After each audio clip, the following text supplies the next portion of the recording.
That was the national anthem of Ghana.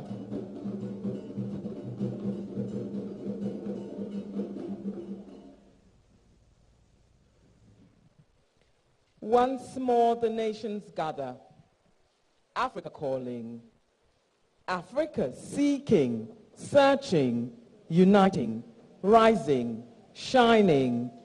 We must never lose our way, never lose our sight, never our light. When we fall, we rise again, holding on to hope, to life, to one another. Our spirit is strong. The African spirit never dies. This is the call, the mighty call, to stand as one. We will stand, we will shine, pertinaciously. And this is Ghana, land of the bold and brave, the great and strong. Our hearts are full of love and humility. We cherish fearless honesty.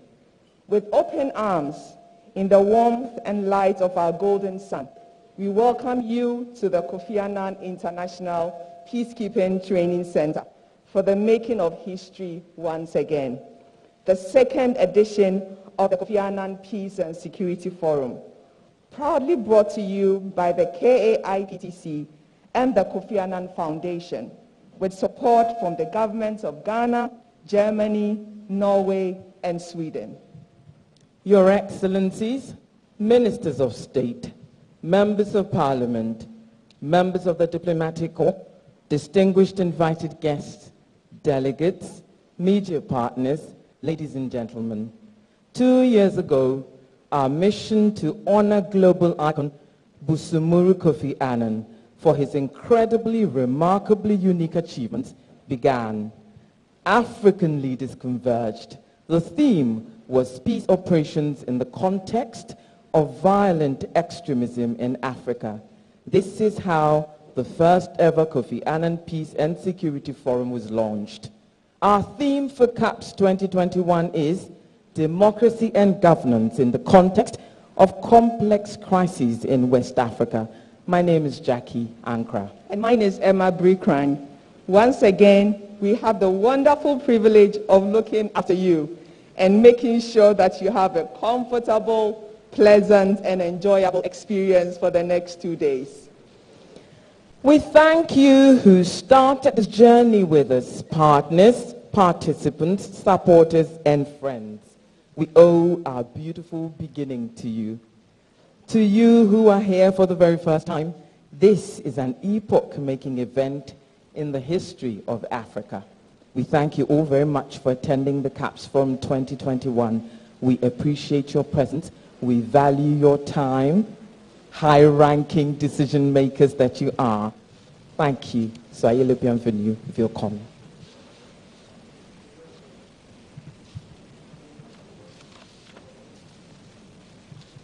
Your Excellencies, distinguished ladies and gentlemen, the Kofi Annan Peace and Security Forum is organized in collaboration with the Kofi Annan Foundation, with support from the federal government of Germany, the governments of Norway, Sweden, and Ghana. It is live streaming on KIPTC's Facebook page at the handle @KIPTCGH. The CAPS Forum is broadcasting live on Joy News, Ghana Broadcasting Corporation, and Asasi Radio. We are most grateful to our sponsors and media partners for their great support. Ladies and gentlemen, please also follow KIPTC on Facebook and Twitter using the handle @KIPTCGH and on Instagram with the handle @KIPTC. Also join the conversation about the CAPS Forum by posting on Facebook, Twitter using the official hashtag @CAPS Forum. Follow KIPTC and partners accounts and retweet or like posts. For our partners, the Kofi Annan Foundation, you can follow them on Facebook on @Kofi Annan Foundation and on the Twitter handle @Kofi Annan FDN. You can also follow GIZ on Facebook @GIZGH and on Twitter @BMZBUND @GIZ Ghana. For the government of Norway, you can follow them on Facebook at Norwegian Embassy Accra, and on Twitter at Norway AMBGH. For the government of Sweden, you can follow them at Sweden SE and on Twitter at Sweden SE. Use these hashtags in your posts and your tweets. Distinguished invited guests, ladies and gentlemen, we want you to relax and enjoy the morning, but first we would like to acknowledge our very special guests, beginning with the high table. We have the President of the Republic of Ghana, Nana Addo Dankwa Akufo-Addo.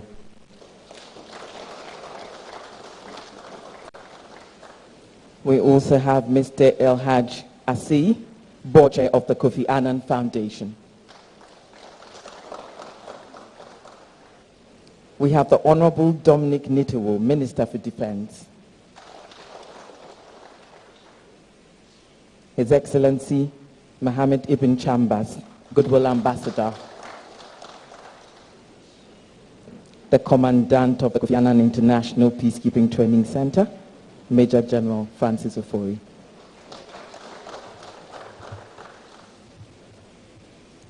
Your Excellencies, distinguished invited guests, as landlord of the KAIPTC and overseer of the CAPS Forum, he will give the welcome address. But before then, a few more acknowledgements. We've also been joined by His Excellency John Ejekum Kufuor, former President of the Republic of Ghana, whose birthday it is today. Happy birthday, Mr. President. We also have His Excellency John Dramani Mahama, former President of the Republic of Ghana. Her Excellency Ellen Johnson Sirleaf, former President of Liberia. His Excellency Mahamadou Issoufou from Niger. His Excellency Goodluck Jonathan, Nigeria. His Excellency Ernest Bai Koroma, Sierra Leone. His Excellency Kabine Komara, Guinea. His Excellency Lassana Kouyaté, Guinea. Her Excellency Ellen Margaret Loy, Liberia. Ladies and gentlemen, we also have with us Mr. Kofi Annan, the son of His Excellency, the late Kofi Annan. We also have His Excellency Mahamat Saleh Anadif, who is the Special Representative of the Secretary General and Head of the United Nations Office for West Africa. We have Mr. Emmanuel Bombande, Senior Mediation Advisor, United Nations Department of Political and Peacebuilding Affairs. We also have Dr. Abdel Fattah Musa, who is the Director, Africa 2 Division, Department of Political Affairs. We also have Her Excellency Hannah Tete, who is a Special Representative of the Secretary General to the African Union and Head of the United Nations Office for West African Union. We have Her Excellency Medina Wese, who is the Secretary General of the Mano River Union. We have Mr. Yao Osafo-Mafo, Senior Presidential Advisor. We will have later tonight Madam Akosia Frema Osei-Pare, who is the Chief of Staff at the Presidency. We also have with us Honorable Dr. Zenato Ajiman Rollins, who is a Member of Parliament for the Klote-Korle constituency.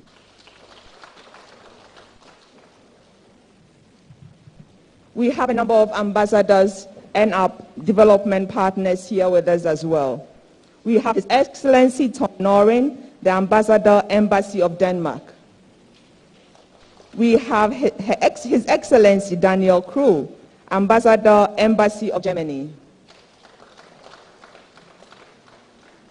We have Her Excellency Ingrid Mollestad, Ambassador, Embassy of Norway. We also have His Excellency Kai Holm, the Deputy Head of Mission, Embassy of Norway. And then we'll have later on joining us virtually the Deputy Head of Mission and Embassy of Sweden in Abuja, Her Excellency Anna Ras. Ladies and gentlemen, we also have a number of senior officials from the security agencies here present with us.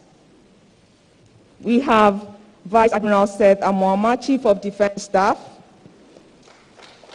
We have Major General Thomas Opon-Pepra, Chief of Army Staff. We have Air Vice Marshal Frank Hansen, Chief of Air Staff. We have Rear Admiral Isa Yakubu, Chief of Naval Staff. We have Rear Admiral Moses Kwejo Bek Bafo, Commandant, Ghana Armed Forces Command and Staff College. We have Major General C.K. Awiti, Commandant, Military Academy and Training Schools. We love your Christmas decorations there. Major General N.P. Ando, the Chief of Staff, General Headquarters. We also have Major General Emmanuel Kotia, National Coordinator, Ghana Boundary Commission. We have Major General Francis Edouard Mafo, National Security Coordinator. We have Dr. George Ekufu Dampare, Inspector General of Police. We have Lieutenant General S.K. Obing, former Chief of Defense Staff. We also have Major General Henry Anyidohu. We also have, he's retired, of course, Major General C.B. Yache, retired, former Commandant KIPTC.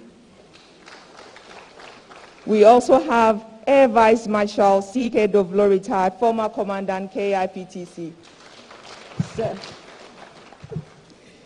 We have Air Vice Marshal Griffiths S. Evans, former Commandant KIPTC. We also have Brigadier General Dan Frimpong, retired. We have Brigadier General Issa Wuni, retired, and Brigadier General Benjamin S. Kusi. We also have a number of dignitaries who will be joining us online, and we thank you all so much for joining us. Thank you. Again, we'd like to welcome you to the CAPS from 2021 and to the Kofi Annan International Peacekeeping Training Center. It is time now to meet the Commandant of the Kofi Annan International Peacekeeping Training Center to give the welcome address. Ladies and gentlemen, it is with pleasure that I introduce Major General Francis Ofori.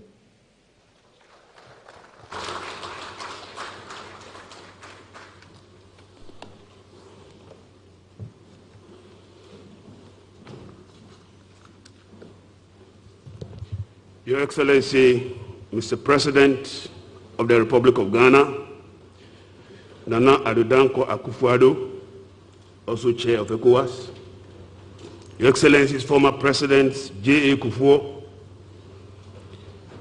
former President His Excellency Ernest Bai Koroma of Sierra Leone, Her Excellency Ellen Johnson Sirleaf of Liberia, His Excellency Mamadou Issoufou of Niger, who will be joining us virtually, the former Prime Ministers of Guinea, His Excellency Kumara Kabin, and His Excellency Lansana Kouyaté, His Excellency Dr. Mohammed Ibn Chambers, former representative, special representative and head of United Nations Office of West Africa and Sahel, and currently chair of the CAPS Forum, Honorable Dominic Nito, Minister for Defense, Ministers of State, Members of Parliament, His Excellency El Haj Assi, Chairman of the Kofi Annan Foundation, members of the Diplomatic Corps, distinguished goodwill ambassadors of KIPTC in the persons of His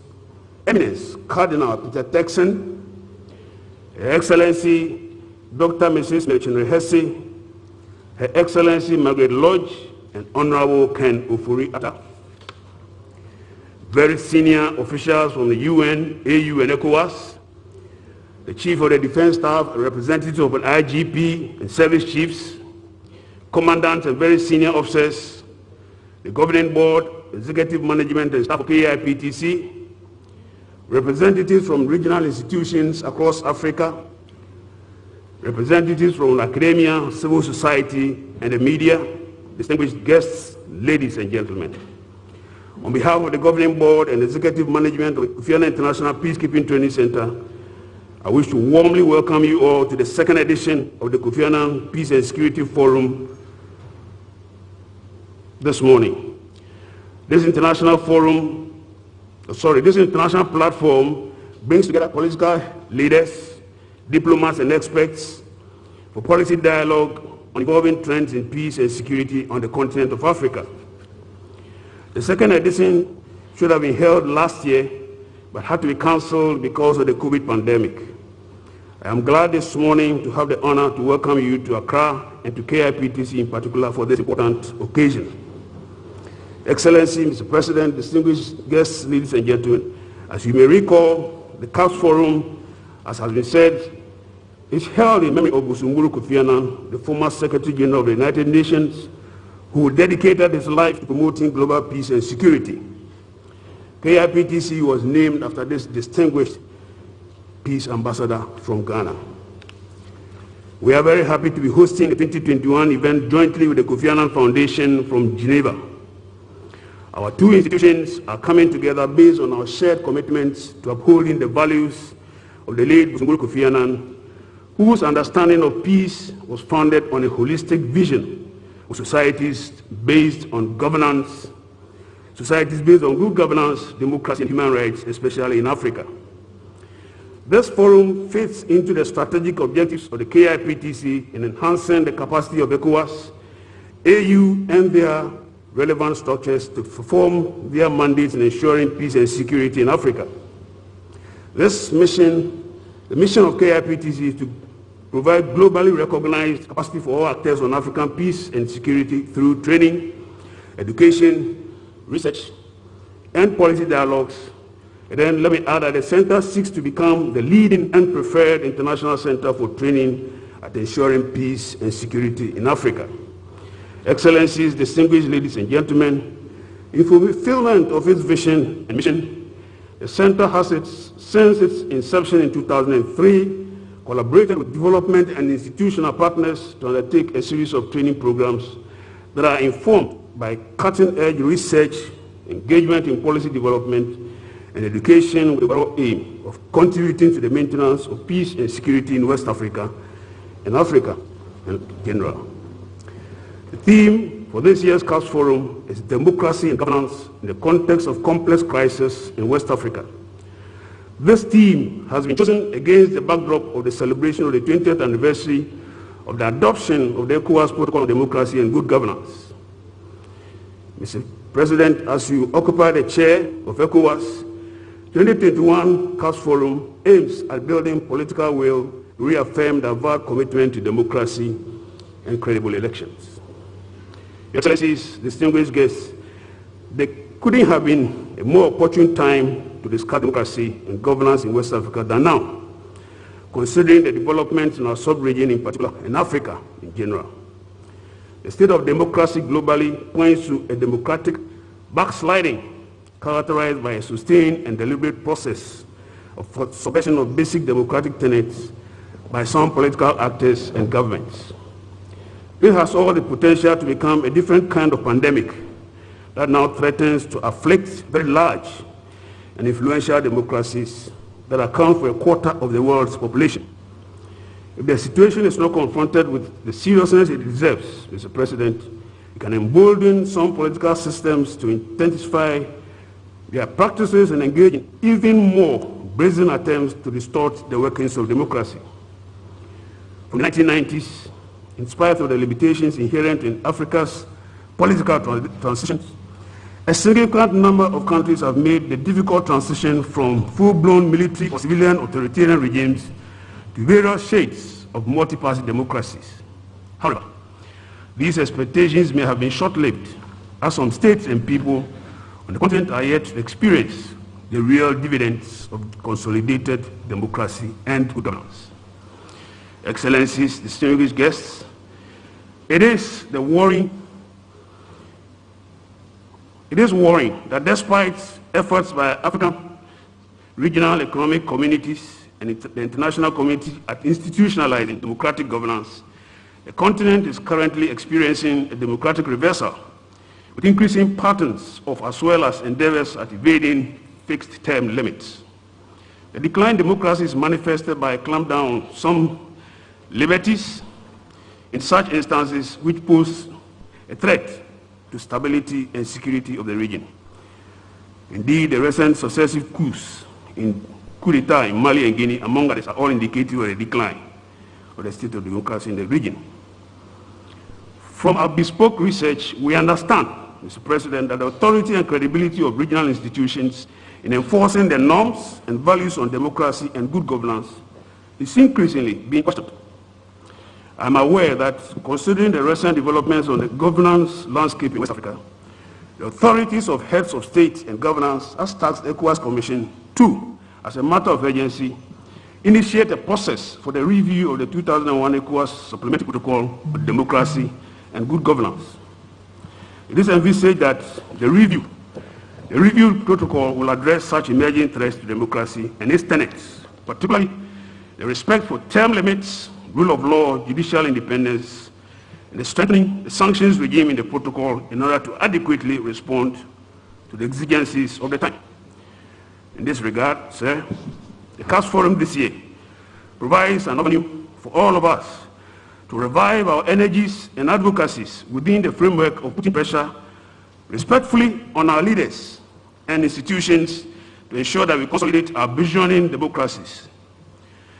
It is our hope that the deliberations over the next few days will go a long way to inform ongoing discourses towards the review process.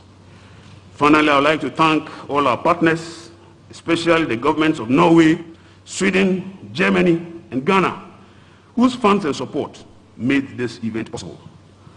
A very special thank you to you, Mr. President, for the commitment in ensuring a restoration of democratic tenets in the sub-region, and most of all, for honoring us with your presence to open the forum despite your very busy schedule.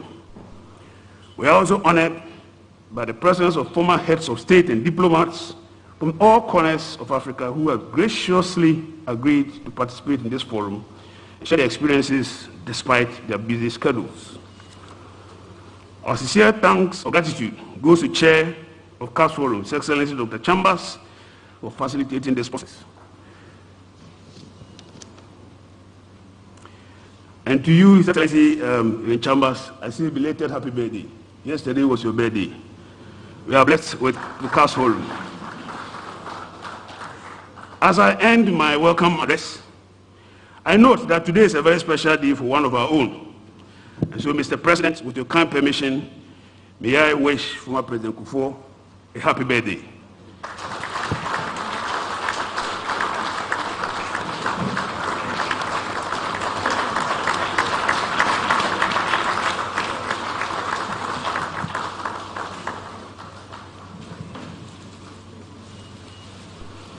Distinguished guests, ladies and gentlemen, again, a warm welcome once again to KIPTC for the forum, and I wish all of us very fruitful deliberations over the next 2 days. Akwaba, welcome, bienvenue. Thank you very much.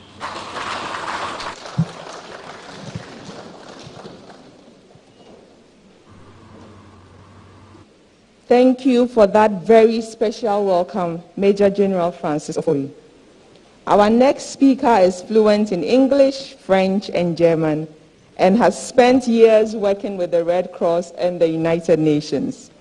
He is yet to represent the Kofi Annan Foundation as chair of the board and will now give the opening remarks. Mr. El-Haj Assi.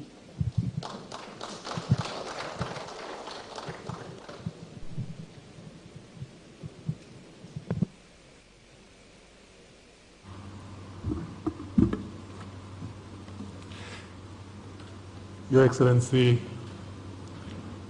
President Nana Akufo-Addo, President of the Republic of Ghana, Excellencies, former President among us, Your Excellencies, Commandant, Justices, ladies and gentlemen, all protocol observed.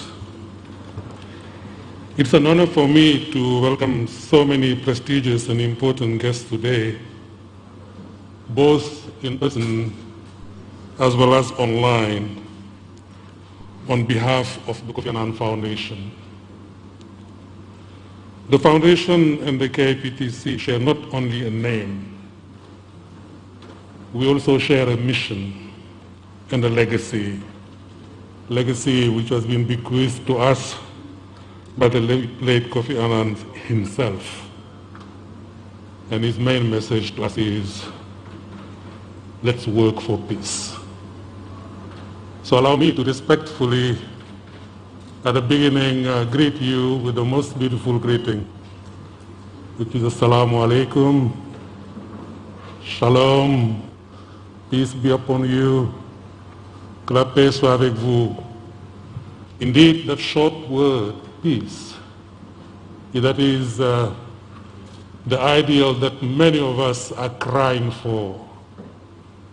In many settings today, where people believe that their major needs is what they call humanitarian needs. They cry for normalcy. They cry for peace. Because with that peace, they will recover what is most important to them, and that is most important to all of us, which is our human dignity. Without peace, there can be no development. Human rights are always in jeopardy. Without peace, our continent, and particularly our region, West Africa, will not fulfill its enormous potential. Kofi Annan knew that there could be no lasting peace without democracy, both domestically and internationally, which is why he worked so tirelessly to promote and support democracy, first at the helm of the United Nations, where many of us had the opportunity to work under his leadership, and later on through his foundation, which we are privileged to be part of.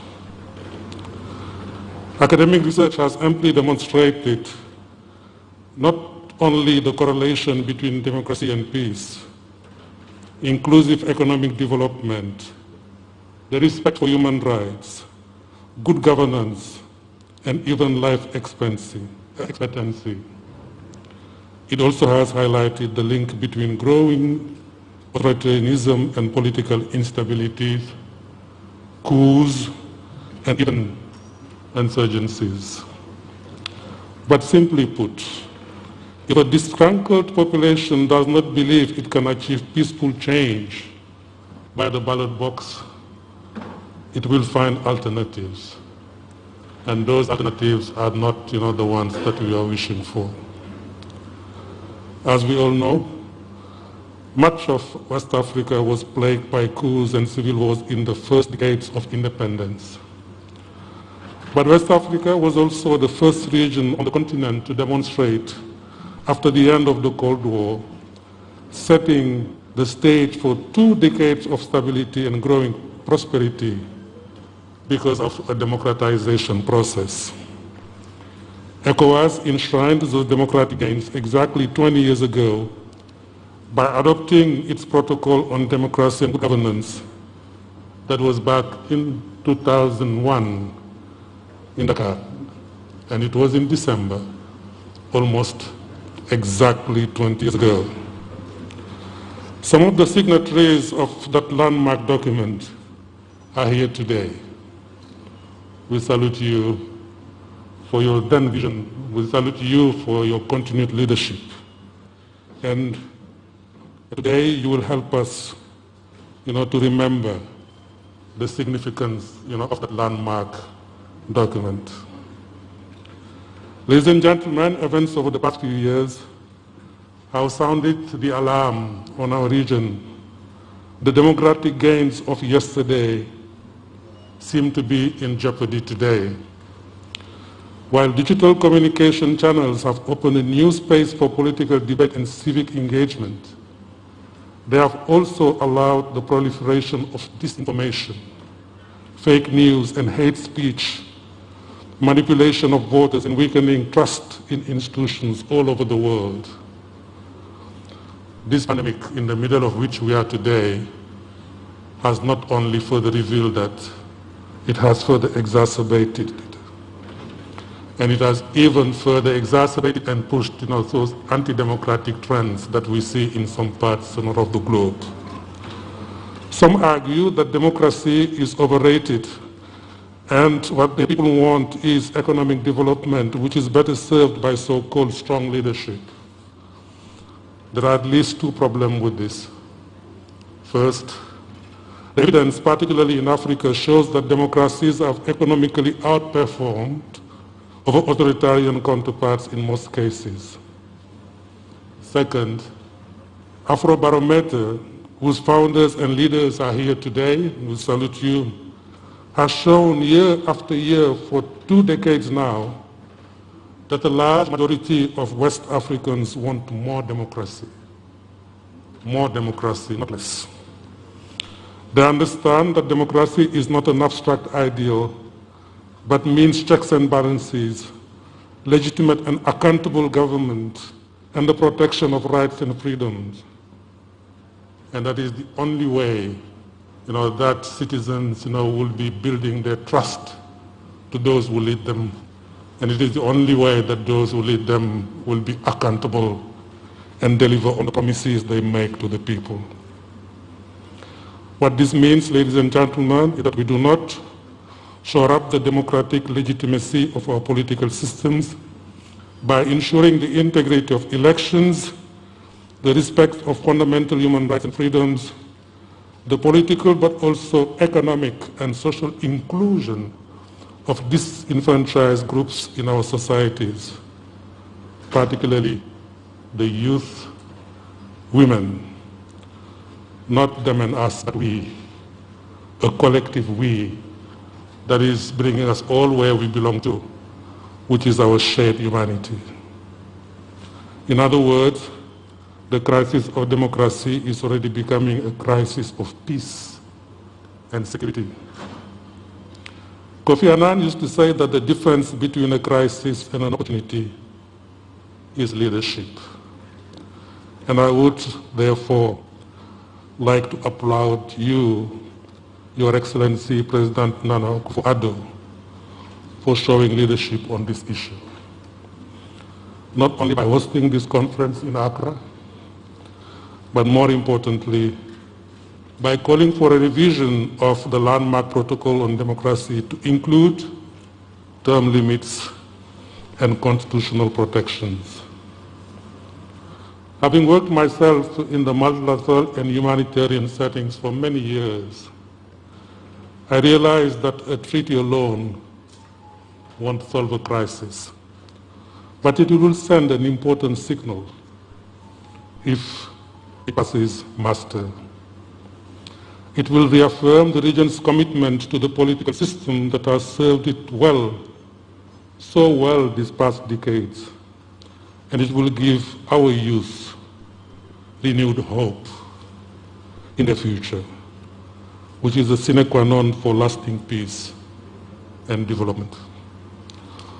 For all these reasons, I would like to thank not only you, the Excellency, the President of the Republic of Ghana, for your stance on these issues. I would like also to thank the KPTC for hosting this conference, but also all the participants who are so generously sharing their wisdom, their experience, and then taking time to be with us today. Hundreds of experts, stakeholders, and political actors are gathered here or watching us online. Together, we have an opportunity to come up with solutions to West Africa's democratic crisis. We hope to end this conference with a call to action to ensure West Africa's democratic future.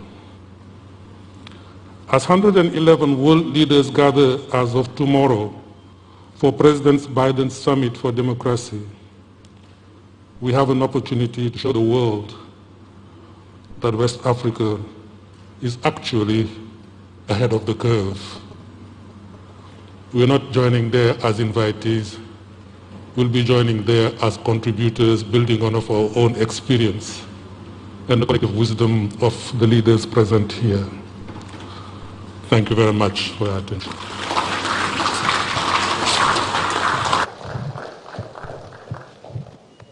Every step we take is a step of faith, a step of hope, and a step of victory. Vouloir, c'est pouvoir. Monsieur El Hadjansi, je vous remercie und recht schönen Dank. The German government is a staunch supporter of the KAIPTC and a partner of the CAPS Forum. A statement is of the essence, therefore, and here to present one is the ambassador of the Federal Republic of Germany to Ghana, His Excellency Daniel Kroll.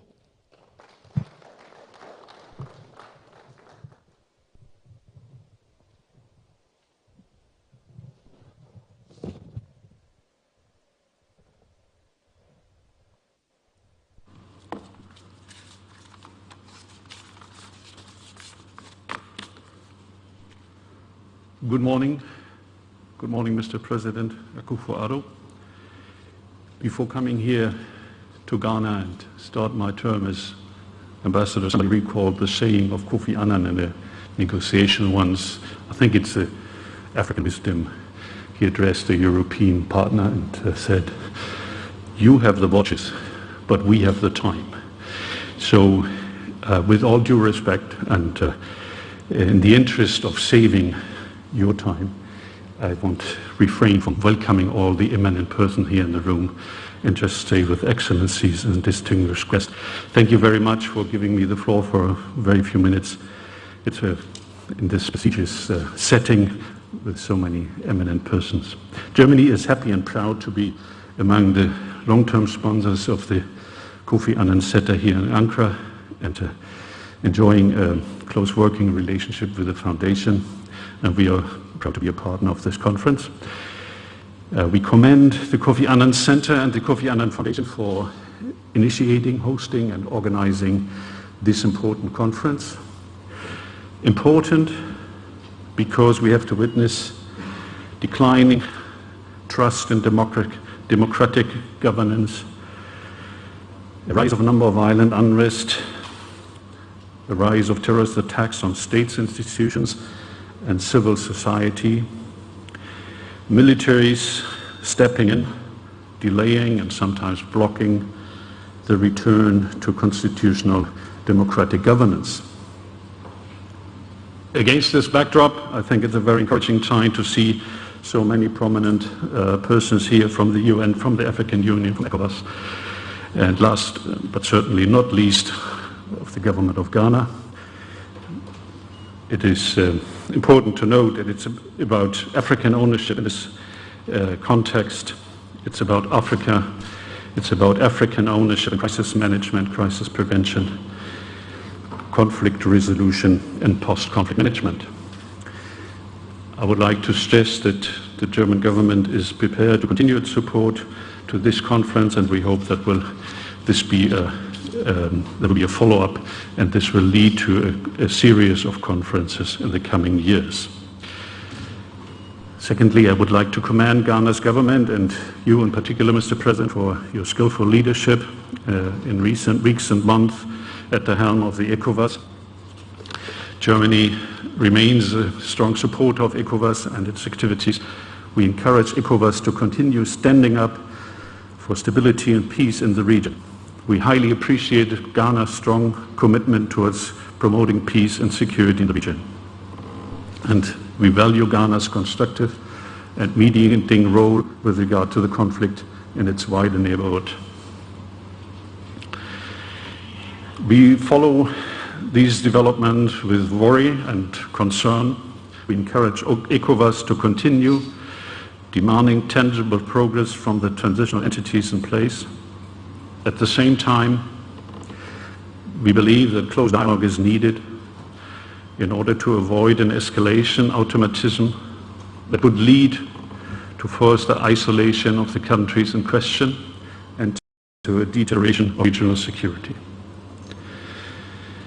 As the previous speaker mentioned, we value very much ECOWAS' role in strengthening democratic principles across the region,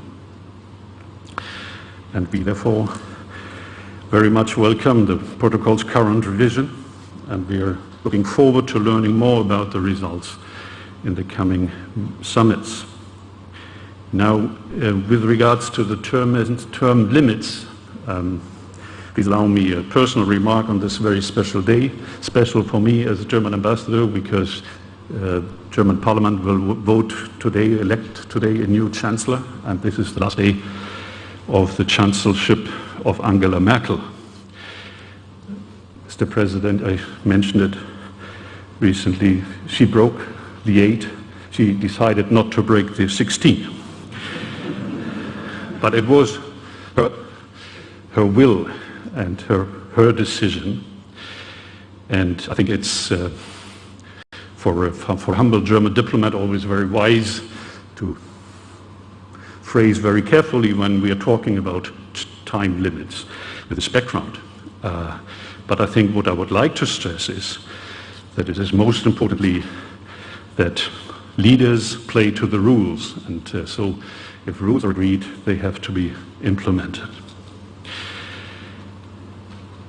Now, let me finish my remarks with putting a flashlight on the coming month.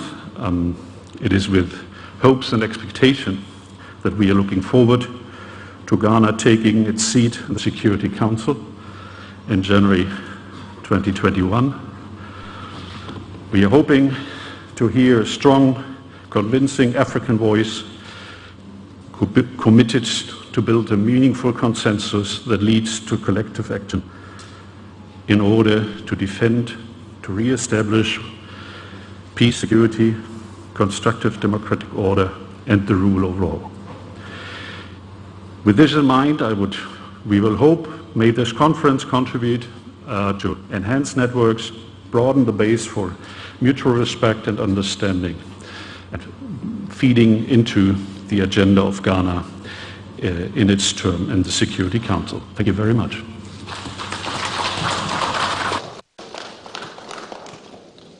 Your Excellency, the Ambassador of the Federal Republic of Germany, Dankeschön. The next speaker is already looking forward to the year 2022, when Ghana and Norway will co-host the next Global Disability Summit. Representing the government of Norway, we have the Norwegian Ambassador to Ghana, Her Excellency Ingrid Mollestad, to give some welcome remarks. Shall we give her a round of applause?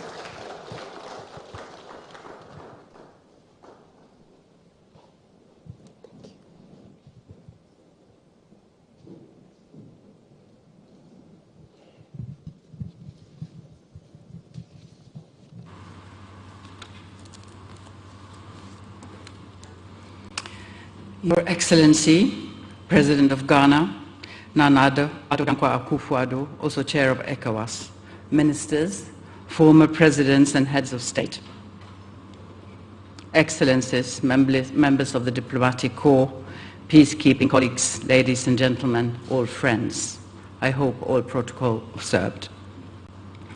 Norway is a long-standing and committed partner of KIPTEC and a proud sponsor of this timely forum. First of all, let me congratulate and commend ECOWAS on the 20th anniversary of the Protocol on Democracy and Good Governance. The protocol is ambitious and even an optimistic document.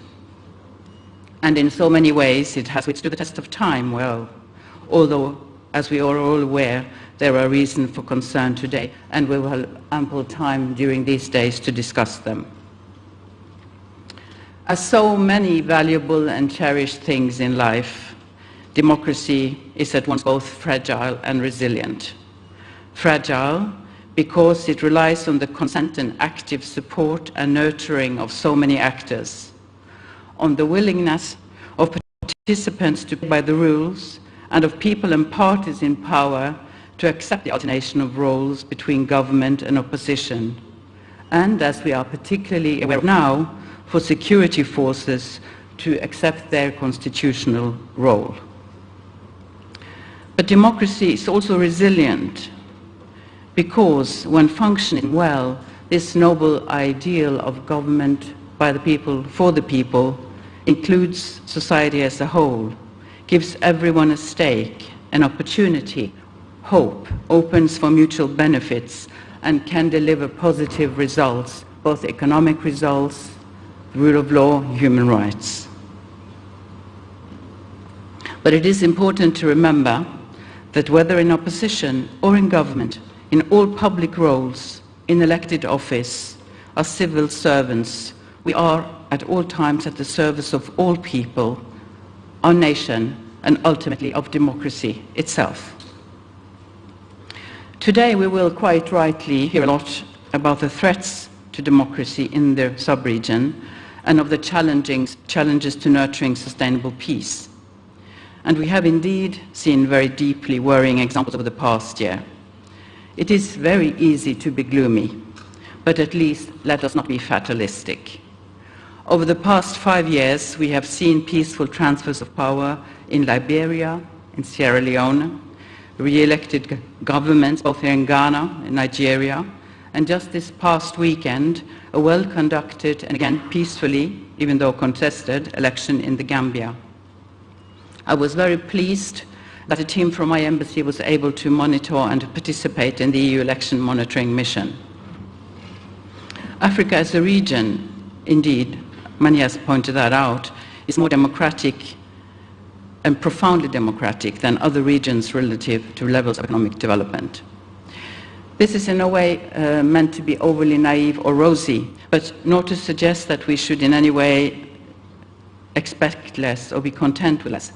But it is to recognize that the widespread roots of democracy in West Africa, more firmly, truly, deeply anchored in some countries than in others, is a cause for celebration, even if the challenges are constant. Just a couple of observations. Democracy depends on inclusive participation. I already touched upon this. Inclusive participation must be seen as fair. It relates to many groups and aspects of society, and also, not least, to the protection of vulnerable minority groups. But let me focus just briefly on a group, for obvious reason, I hold dear to heart, women and girls, and I know you will discuss this during the meeting. Gender unequal countries are both more fragile and less successful than others, not because women are necessarily smarter or better. We may be, but that's a different discussion and another speech, but because women represent half the population and half the human resources of any given nation. So when not represented, societies respond more to the needs of the other half, which is not a sustainable way forward. So women's participation is not a handout to women. It is not a soft issue. It is at the core of a society's stability and progress, including in this sub-region. The great strength of a well-functioning democracy lies in the predictability and legitimacy of its institution. Last week, our embassy, together with a delegation from Norwegian businesses, held the second Norway-Ghana Business Investment Forum here in Accra, with, I am very pleased to say, the presence of the President of Ghana. What attracts Norwegian business to Ghana more than anything else is the stable and predictable investment climate. Democracy is good for business, and what is good for business? It's good for sustainable development and for most people in the country. To bring this back down to the concrete issues of today, how can the democracies of the region and their partners address the complex crisis we are facing today? I do not know, but I think it's fair to say that complacency about democracy in West Africa will not work, nor will fatalism.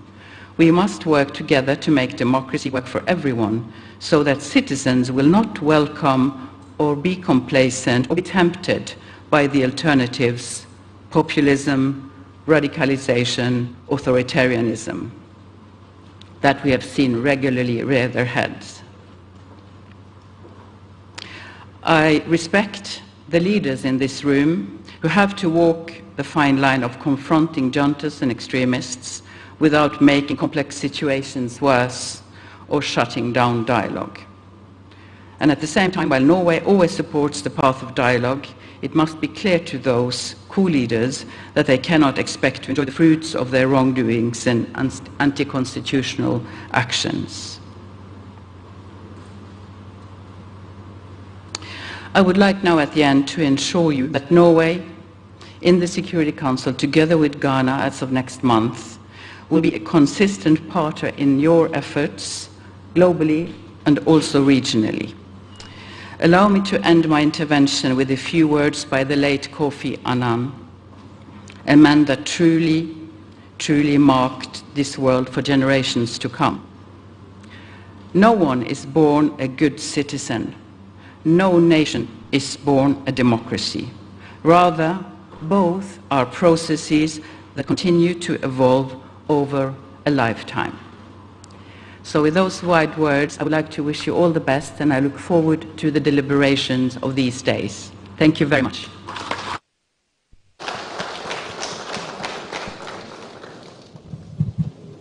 Thank you so much, Your Excellency, the Ambassador of Norway. Your Excellency's distinguished guests, ladies and gentlemen, one more partner takes the stage. She's joining us virtually. She's passionate about global gender equality and represents one of our biggest partners that KIPTC calls a friend. From the Embassy of Sweden in Abuja, shall we welcome Her Excellency Anna Ras.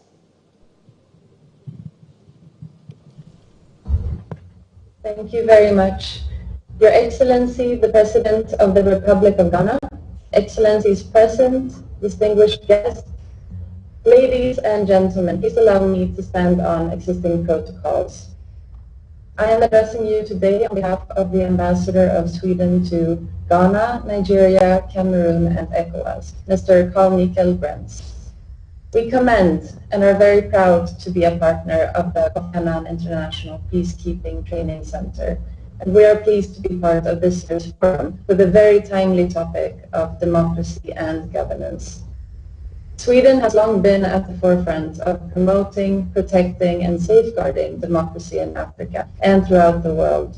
Our recent initiative, the Drive for Democracy, came about in response to this backsliding and decline that we observe in many areas, including in the West African region. The pandemic has reinforced a downward trend, especially in terms of participation, human development, inclusion, and security. The effort to push back the reversal of gains made in the democratization process includes institutional development, supporting human rights defenders and civil society, strengthening free media, and promoting women's political participation. The support to democratic processes and election authorities is one strand that Sweden champions. Through bilateral and regional engagements, we support civil society actors promoting the effective governance and peaceful election processes, both within the West African region as well as on the bigger continent. The West African Network for Peace Building is one of the regional actors that we work with in promoting early warning systems and democratic elections. Strengthening women's political participation is critical, as any democratization effort will not be sustainable without the meaningful participation of women in the political system. Women's political representation has increased significantly, but the scope for women influencing politics is still limited, since deep institutional reforms to enhance gender parity and capacity strengthening efforts are still lacking. In this regard, we do work at many levels to promote women's political participation at the regional and at the national level, for instance with the International Institute for Democracy and Electoral Assistance. The advancement of gender equality in governance and politics is supported by addressing legal, structural, institutional, and capacity barriers that restrict women's representation and participation. The support to the KIPTC also speaks to the importance of greater women's participation in the peace and security fora. Women need to be included in peacekeeping and peace processes. Promoting young persons' democratic engagement and inclusion is another focus area. I hope this will be discussed in the forum as well. The opportunities of young women and men to exercise their human rights and having influence over both their own lives and the decisions that shape our societies is crucial to create peaceful and sustainable societies. I wish to mention here the work that is being implemented by KIPTC to promote the role of youth to counter terrorism and violent extremism. Finally, I wish to reiterate Sweden's commitment to promoting democracy and to work with partners in the region toward this goal. Thank you very much. Thank you very much, Her Excellency Anna Raz from the Embassy of Sweden in Abuja. I hope you're enjoying the morning. It's so difficult to see a smile these days with our nose mask on, but please smile. There's hope for Africa. I'm Jackie Ankra. I'll be smiling for Ghana and for Sierra Leone, where my mom is from. You smile for the country you represent and for Africa. A round of applause for us, ladies and gentlemen. The CAPS Forum is a collaboration between the Kofi Annan Peacekeeping Training Center and the Kofi Annan Foundation, with support from the governments of Ghana, Germany, Norway, and Sweden. Ladies and gentlemen, a cause as worthy and noble as the CAPS Forum is certain to draw worthy and noble friends. A few of our noble friends are here this morning. They come bearing goodwill messages. Please welcome on stage Special Representative of the Secretary General and Head of United Nations Office for West Africa and the Sahel, His Excellency Mohamed Saleh Anatif.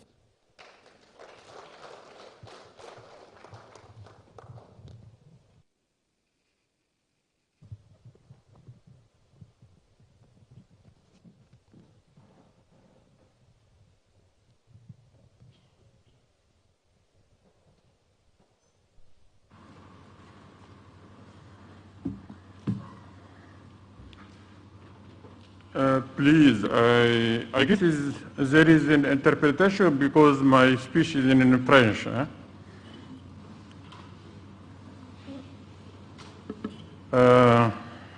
Excellence,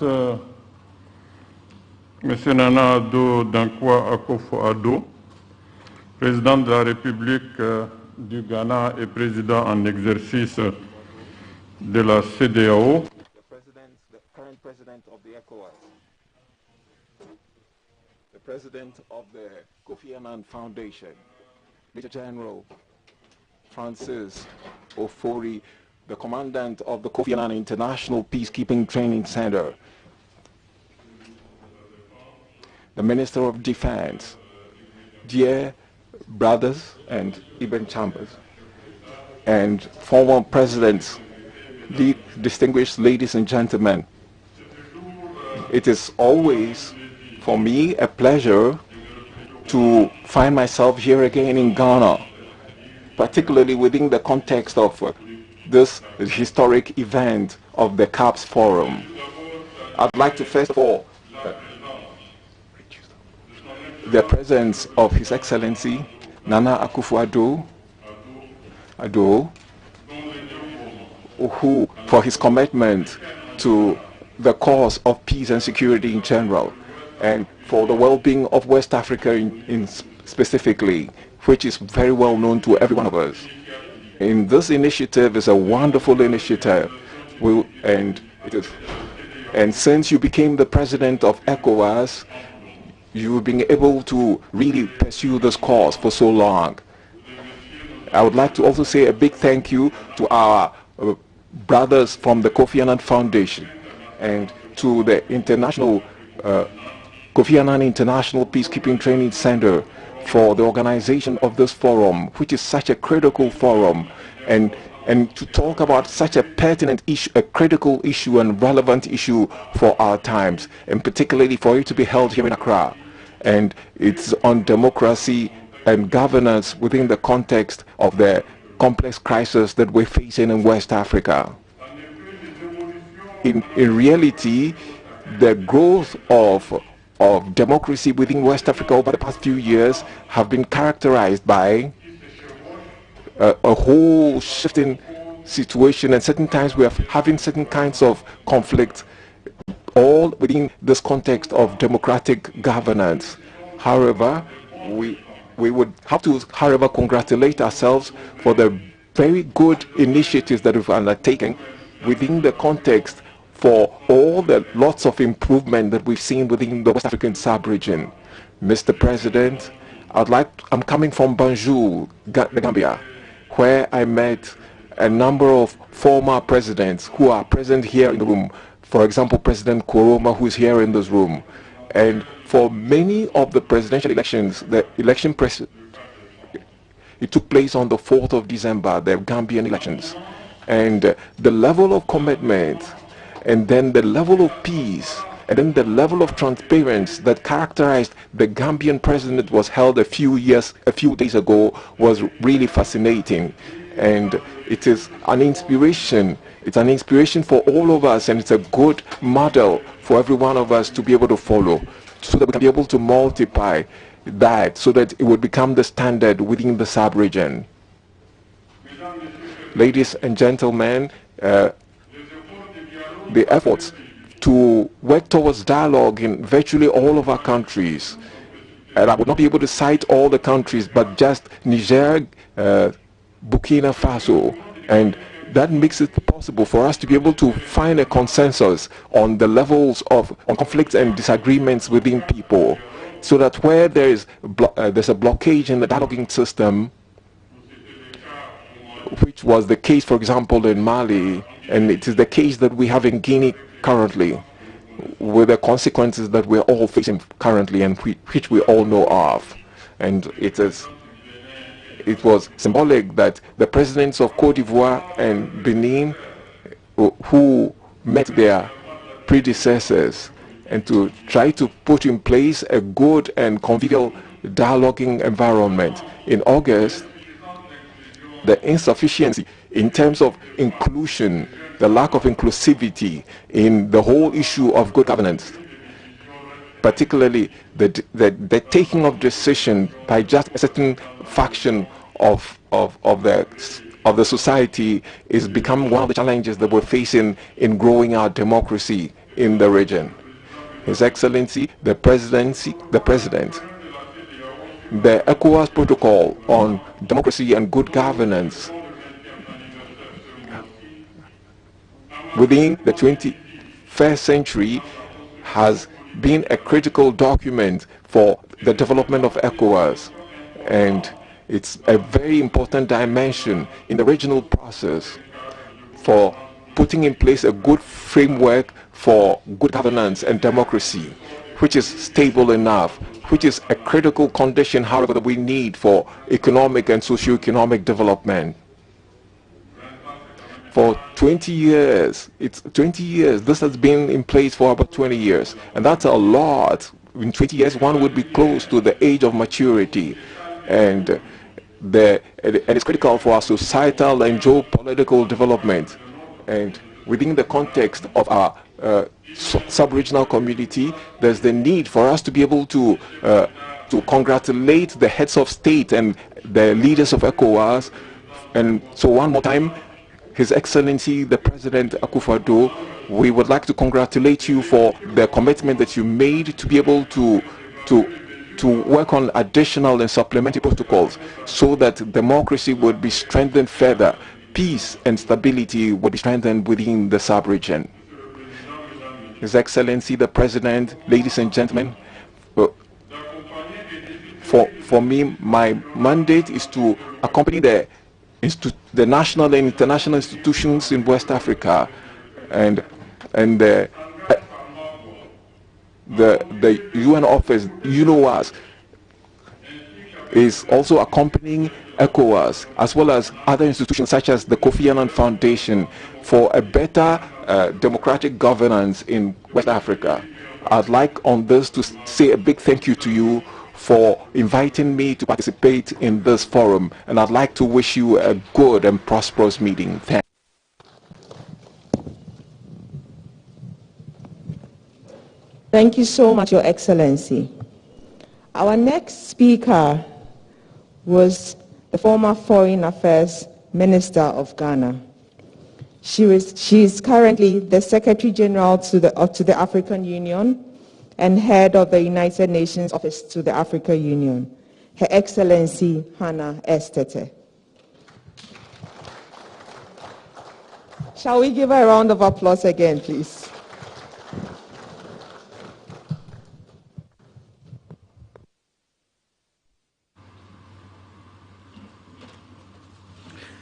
Thank you very much.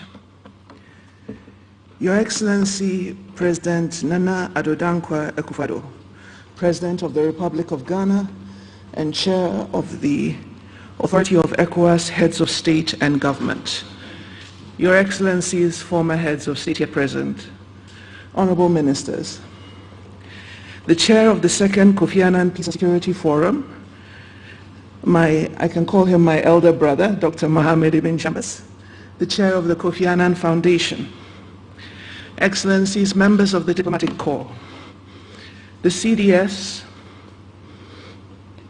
and heads of the various services of the Ghana Armed Forces, and heads of other security agencies present, distinguished ladies and gentlemen, our friends from the media, as we say in Ghana, I haven't forgotten about you. It's a pleasure to be here, and I must say it is great to be home. I haven't been here for quite a while, and I have really missed Ghana. So this is an opportunity to come back.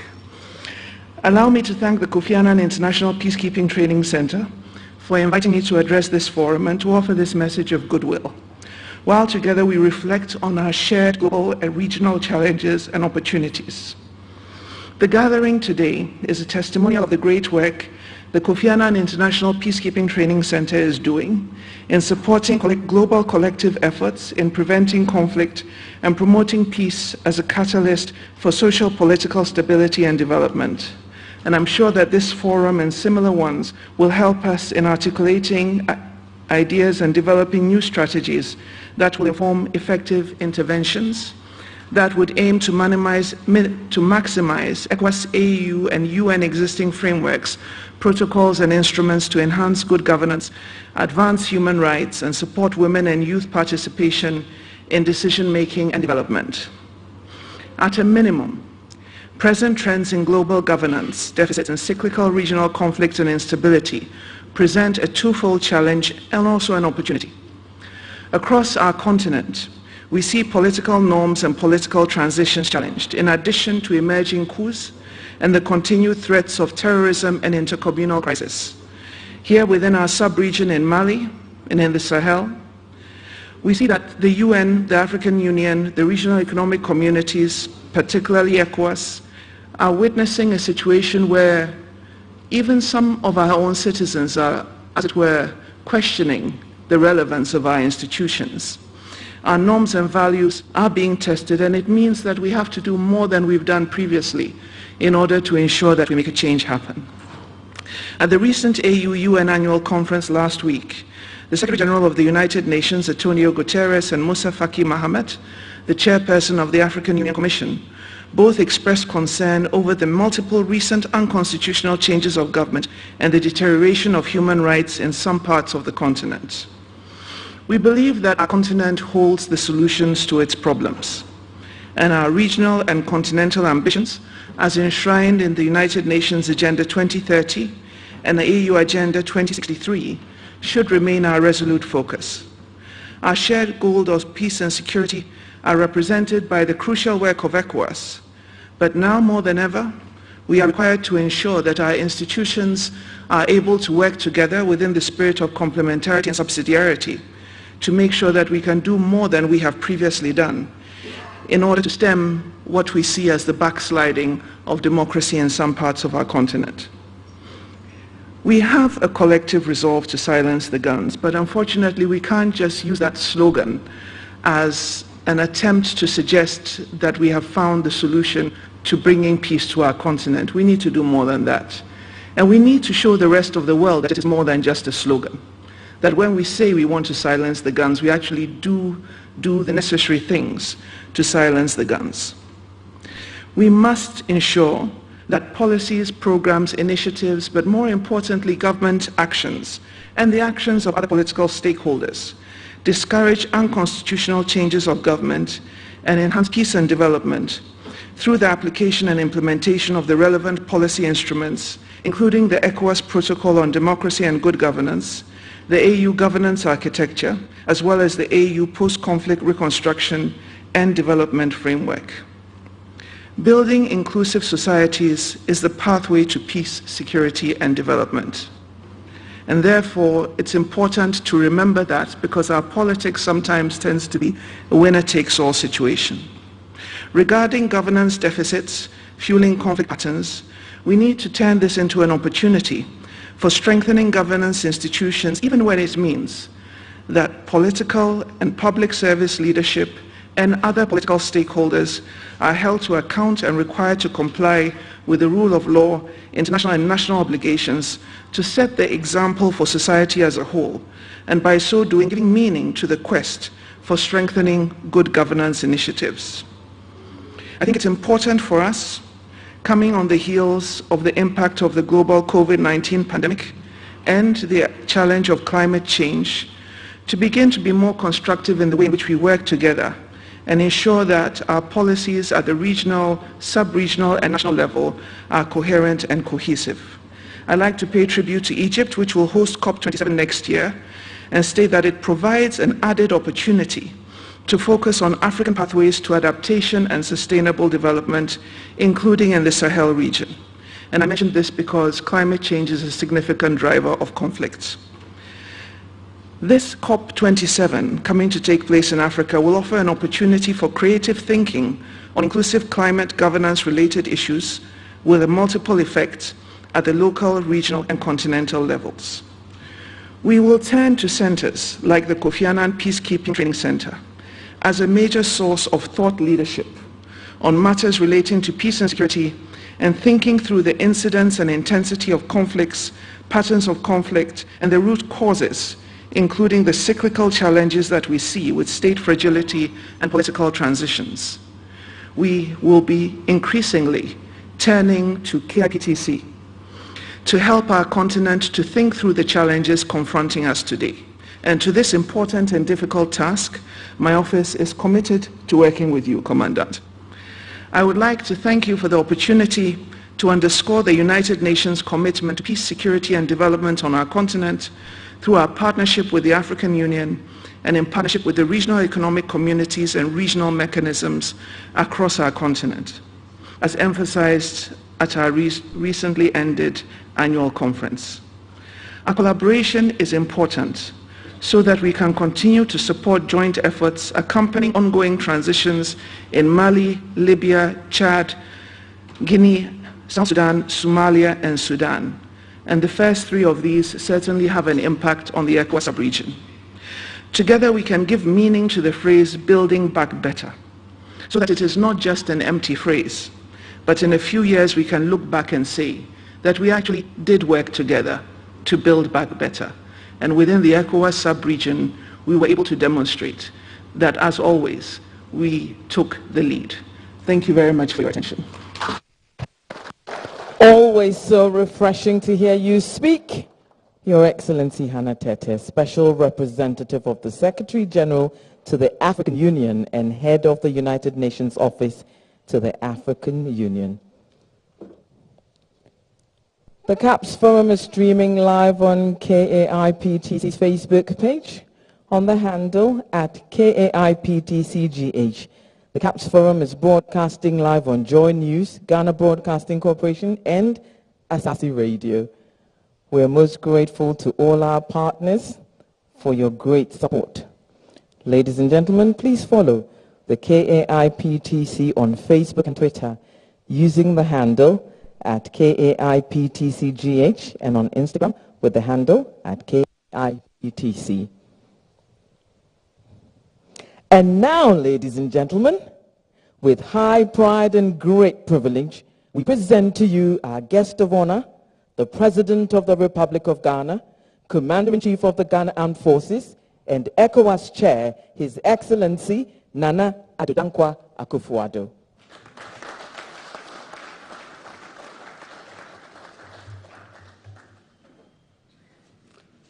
Your Excellency John Agyekum Kufuor, Second President of Ghana's Fourth Republic, Your Excellency Ellen Johnson Sirleaf, former President of the Republic of Liberia, Your Excellency Ernest Bai Koroma, former President of the Republic of Sierra Leone, Your Excellency Lansana Kouyaté, the former Prime Minister of the Republic of Guinea, Your Excellency Kabina Komara, former Prime Minister of the Republic of Guinea, the Minister for Defense, members of Ghana's Parliament, the Special Representative of the UN Secretary General and Head of the United Nations Office for West Africa and the Sahel, the Special Representative of the Secretary General to the African Union and Head of the United Nations Office to the African Union, Chairman of the Kofi Annan Peace and Security Forum and ECOWAS Special Envoy to Guinea, the Secretary General of the Mano River Union, Chair of the Board of the Kofi Annan Foundation, Ghana's Chief of Defense Staff, Service Chiefs, Commandant of the Kofi Annan International Peacekeeping Training Center, the German Ambassador, the Norwegian Ambassador, and other members of the Diplomatic Corps, fellow Ghanaians, ladies and gentlemen. I'm happy to be here this morning to participate in the second Kofi Annan Peace and Security Forum, which was instituted in 2019.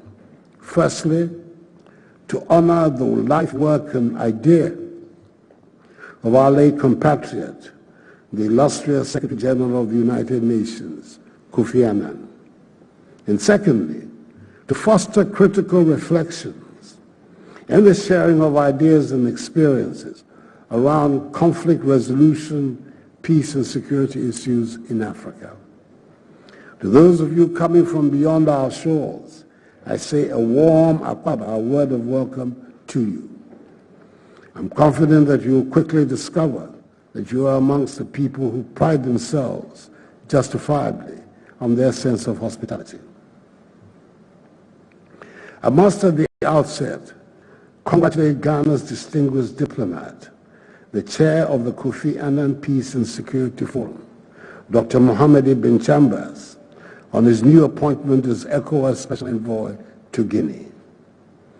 He has worn many hats in the course of his stellar career, and I want to assure him of the support of the authority of ECOWAS, whose chair I'm privileged to be the current occupant, in the collective quest to restore Guinea onto the path of democracy and stability. If there's anyone who can assist the authority to accomplish the sensitive task, it is my good friend of many years, Mohamed Ibn Chambers.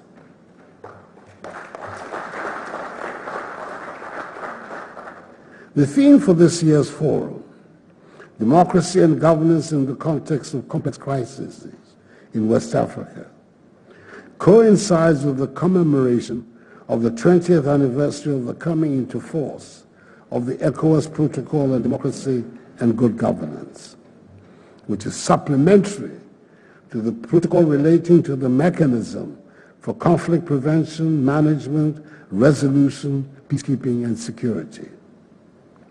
The holding of the conference is also timely because it is taking place at a time when the avowed goal of entrenching democracy and sustainable peace in West Africa is being put to a stern test. Excellencies, ladies and gentlemen, although ECOWAS was established by our forebears to promote economic cooperation and integration in West Africa, the devastating conflicts and civil wars that engulfed many parts of the region led to the quick realization that rapid economic progress was hinged on the presence of peace security, and stability. As part of ECOWAS's search for sustainable solutions to the myriad of security challenges that confronted member states, it adopted specific legal and normative frameworks, of which the 1999 conflict mechanism and the 2001 supplementary protocol have been particularly useful. The adoption of these frameworks marked a turning point in the political evolution of ECOWAS. The 1999 conflict mechanism, for example, provides a legitimate basis for proactive responses to conflicts in West Africa. Yet, the pursuit of conflict prevention that obviates the need for interventions to contain or end raging conflicts is always more effective. Prevention, they say, is better than cure.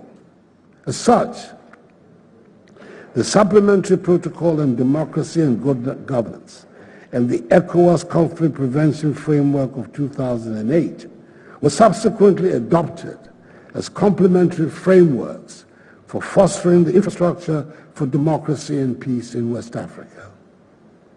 On the basis of these and preceding frameworks, ECOWAS has demonstrated a proud track record and rich history in peacemaking, peacekeeping, dialogue facilitation, preventive diplomacy, and mediation in West Africa.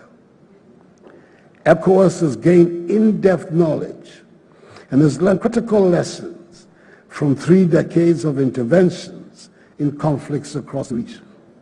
However, to be proud of our successes is not to be blind to our weaknesses or to lose sight of the critical threats that continue to undermine security in the region. The maintenance of peace and security remains a critical challenge in West Africa and beyond. Although the magnitude of the challenge varies from state to state, countries in the region are generally grappling with extraordinary sources of threats that undermine both state and human security. Undoubtedly, the most recent of these challenges has been COVID-19, which has eroded in substantial measure the economic gains chalked in recent years and is threatening to exacerbate the already fragile security situation in many parts of the region. Other sources of threats relate to unacceptable changes of term limits, poverty and economic stagnation, the youth bulge and youth unemployment, farmer-herder conflicts, environmental degradation, as well as transnational organized criminality, such as maritime piracy, cybercrimes, and the trafficking of drugs, arms, and persons. The structural transformation of our economies from raw material producing and exporting ones into value-adding industrialized economies, which will in turn spur on rapid economic growth and thereby generate jobs for young people, is the ultimate deterrent to the threats of terrorism and violent extremism. We must work hard to achieve this goal forthwith. Whilst the sources of threats to security in West Africa are multiple and diverse, violent extremism and radicalization currently feature as the most devastating human-induced threats in the region. Many countries in the Sahel continue to witness a steady rise in violent extremist activities, particularly in the Liptako-Goma region. Territories already threatened by extremism are experiencing an intensification of deadly attacks, while new areas are coming under attack. As you may know, Ghana's candidature for a non-permanent seat in the United Nations Security Council for the years 2022-2023 was successful, with Ghana garnering the highest number of votes on the day. Ghana will make sure that Africa's voice is heard loud and clear in the deliberations of the Council, both on matters affecting the continent, region, and on global issues. And we will consult broadly to define Africa's interests. With the continent confronted by multiple threats to the territorial integrity of some of its states, and many of its civilian populations being put under serious threat, it will be our position on the Council that now is not the time for the Security Council to reduce its peacekeeping mandates on the continent. On the contrary, it should look to increasing them. We must not, on the global scale, be caught in a penny-wise, pound-foolish scenario. Excellencies, ladies and gentlemen, consolidating democracy in view of the picture I've just painted in West Africa has become very challenging. It has been complicated even further by the unacceptable extension of term limits and the intervention of the military in our governance, as has happened in Mali and Guinea, at a time when many believed and hoped that coup d'etats had become things of an unwanted past in West Africa. The restoration of democracy and hopefully stability to Mali and Guinea pose particular challenges for ECOWAS. ECOWAS has committed itself to define timetables for the conduct of credible elections in the two countries, which in line with the ECOWAS Protocol on Democracy and Good Governance are currently suspended from participating in its activities. Ensuring compliance with the timelines will be good indications of the authority and diplomatic prowess of ECOWAS. Governing its efforts will succeed. Good governance should and must imperatively exclude political maneuvers to maintain power beyond constitutional requirements. Let us all be aware that beyond that, the marriage between the elected and the electorate becomes forced. The environment becomes toxic, and the mandate becomes precarious.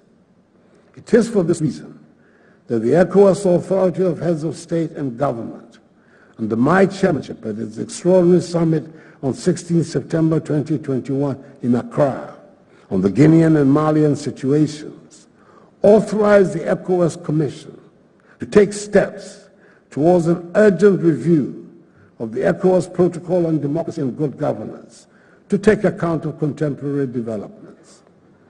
I welcomed the decision and hope that the review will be swift and pointed. Ghana is often touted as a beacon of democracy in Africa. Since 1992, it has won plaudits for her democratic credentials, which, though still fraught with challenges, seem to have been consolidated with the conduct of 8 elections, 5 presidential transitions, 3 of which resulted in the peaceful transfer of power from one political party to another.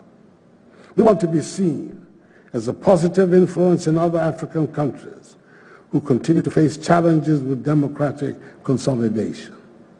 I'm indeed pleased to reaffirm before you my unshakable belief in the principles of democratic accountability, which constitute the basis of good governance in our member states. As President of the Republic of Ghana and current chair of the Authority of ECOWAS States and Governments, I pledge to continue to respect the tenets of the ECOWAS Protocol on Democracy and Good Governance, and specifically the following. I will not make or cause to be made any substantial modification to the electoral laws in the last 6 months before the next election.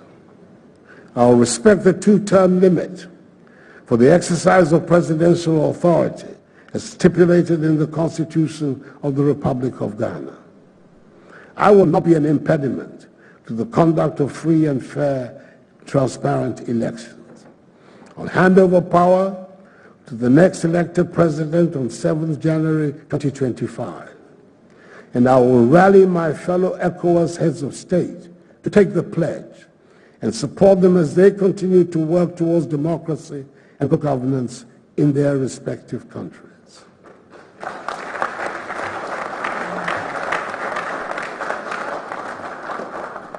We must not forget that even with 2 decades of democratic elections in the ECOWAS community, our member states still remain works in progress as democracies. Out of duty towards our children and grandchildren, we must not give up when it comes to guaranteeing the integrity of the electoral process and consolidating peace through the establishment of accurate electoral registers, the due validation of candidatures, the material organizations of ballots, and the proclamations of authentic results. I therefore hope that the work of this forum, through relevant analysis, will lead to concrete proposals to enable us to consolidate democracy and good governance in West Africa. May your work be crowned with success. I express my sincere gratitude to the main partners of the forum, the government of the Federal Republic of Germany, the government of the Kingdom of Norway, and the government of the Kingdom of Sweden for their long-standing support to the Kofi Annan International Peacekeeping and Training Center and the Kofi Annan Peace and Security Forum. I want you to be guided in your deliberations by the words of Kofi Annan on 21st December 2006 at the Truman Presidential Museum and Library, when he said, and I quote, "We are not only all responsible for each other's security, we are also in some measure responsible for each other's welfare. Global solidarity is both necessary and possible. It is necessary because without a measure of solidarity, no society can be truly stable and no one's prosperity truly secure," unquote. Accordingly, the Excellencies, distinguished guests, ladies and gentlemen, I have the honor and distinct pleasure to declare the second Kofi Annan Peace and Security Forum duly open.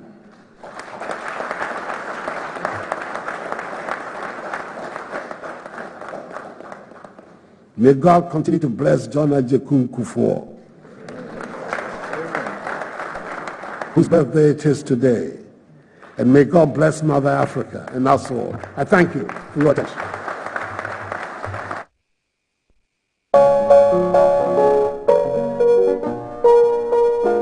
Thank you very much, Mr. President. Distinguished invited guests, ladies and gentlemen, you've seen and heard a few great men and women, and we have so many more of them. There is such a wealth of knowledge and experience here today that it would be a grave sin not to indulge. But first, we must take a break. We're going to pause for a little while so our dignitaries can pose for photographs with His Excellency the President. And when we return, we will enter our plenary sessions. I'd like to thank you for being here for the Kofi Annan Peace and Security Forum 2021. We're going to stretch our legs for a little while.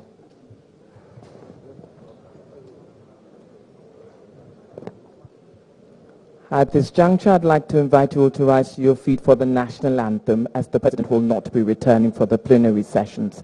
Thank you very much, Your Excellency Nana Addo Dankwa Akufo-Addo, for honoring us with your presence this morning.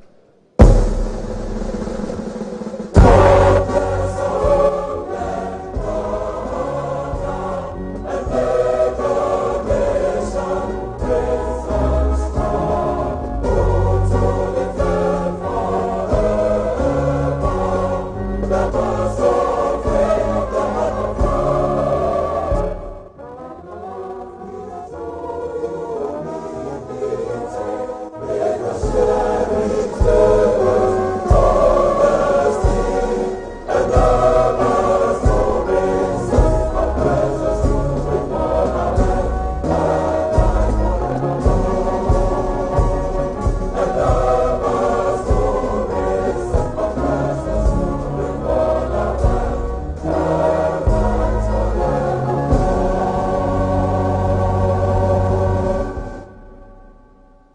much.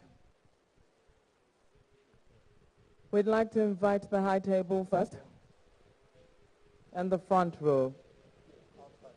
Outside for a group photograph. Remember to wear your best smile. We're smiling for the countries and cities we represent, smiling for Africa.